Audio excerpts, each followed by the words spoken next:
como poderíamos definir a nossa época?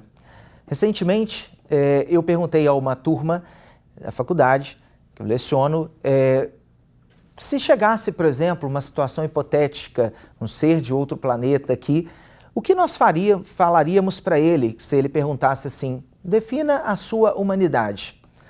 Então, muitas respostas vieram, muitas pessoas, alunos disseram, é uma época tecnológica, também outros, é uma época depressiva, é uma época de conexões, é uma época de muito avanço na ciência, é uma época de violência, é uma época de muita falta de sentido. Mas eu fiz uma reflexão com a turma. Olha, será que todos nós concordaríamos que é uma época complexa?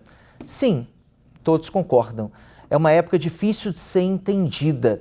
Mas por que isso? Porque talvez nós não possamos dizer que seja uma época pior, né?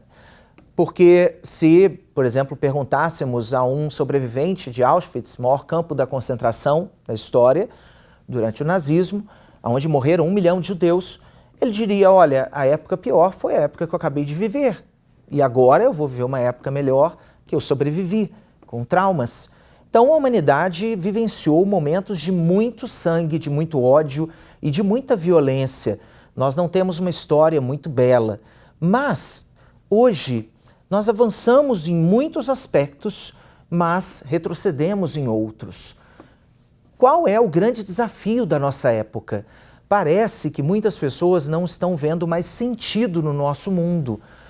Antigamente, alguns viam sentido na família.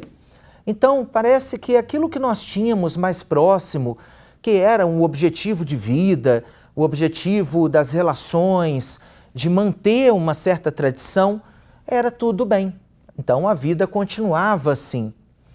Hoje parece que as possibilidades são enormes. Nós podemos muito, mas nós não estamos sabendo lidar com essa liberdade. Diante de tantos caminhos possíveis, os jovens hoje, ao invés de caminharem por esses caminhos, eles estão retrocedendo. Eles não querem escolher. É um dos motivos pelos quais, por exemplo, muitas pessoas não querem se relacionar, porque temem que vão perder a sua individualidade.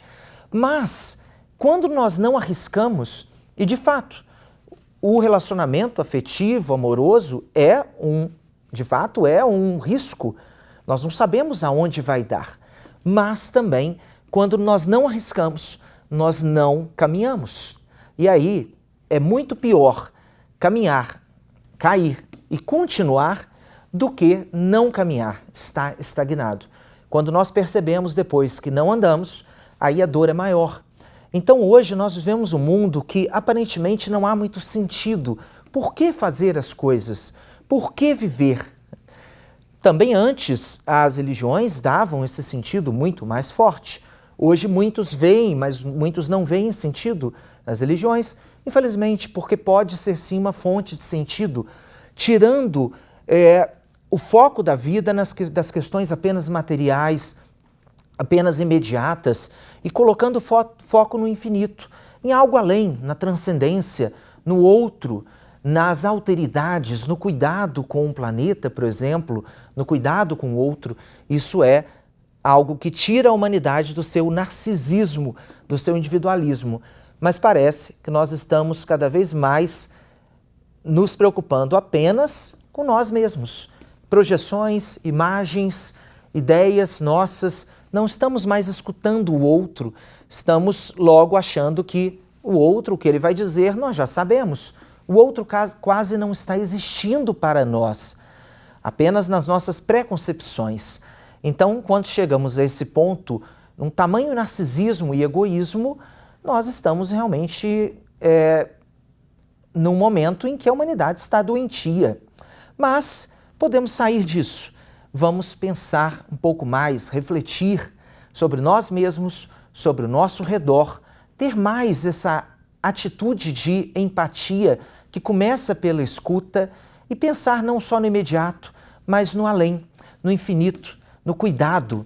Isso tudo pode servir como antídotos à nossa humanidade, ao narcisismo, ao egoísmo e trazer um belo sentido para nós no mundo atual.